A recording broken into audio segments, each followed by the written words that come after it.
Katanidor na kangilfo chi Lungay niya iming kalamfo si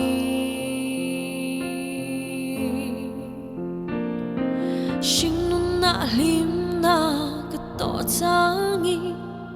Kakyang ayong tiren Kasyeng ay lo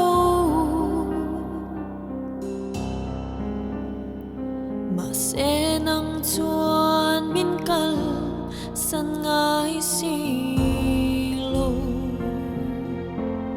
Kafagang te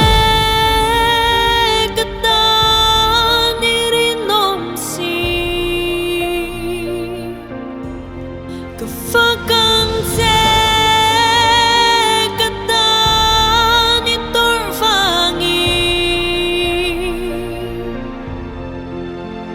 Hekazina kaleram hilo ralin tuoy Don mase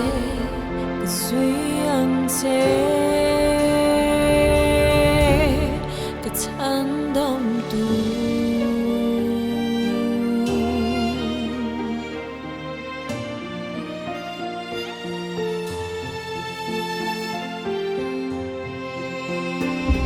Kaswal na tele Tidlaw na song ne Ikaw ngay na rin kapumolo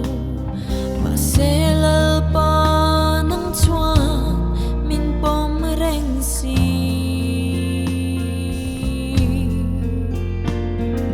Malsom na tinreng min vortehi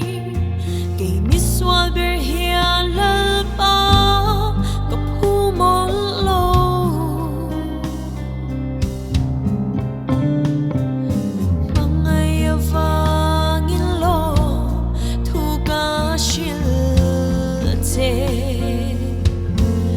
The fuck up.